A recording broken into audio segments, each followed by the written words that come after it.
May covenant pa rin ng Panginoon. Ang pangako ng Panginoon, hindi talaga mawawala. So, ang sabi niya, yung descendant mo, magiging mas marami kasing dami ng mga bituin sa langit. And all the families on earth will be blessed through you. Yung channel of blessing, yung family, nakadesign talaga. So, binigyan sila ng isang anak, pero nagmultiply hanggang buong mundo ay kinover na nila.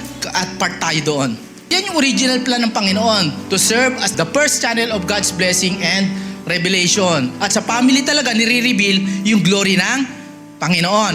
Sabi rito, to serve as the first line of defense. Tayo daw family, yung first line of defense. Tayo yung nasa front line.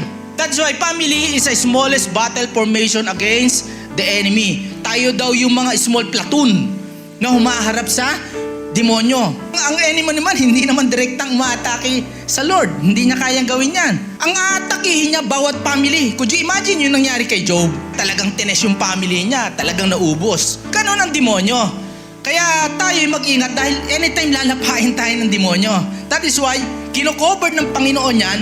Bawat pamilya, binibigyan ng extra protection kasi may special calling siya. Pero of course, yung assurance na walang time battle ay hindi ho mangyayari yun. The more na lumalapit ka sa Panginoon, the more na mas marami kang battle. Pero sabi nga, the battle is the Lord. Walang imposible naman sa Panginoon, kaya mo.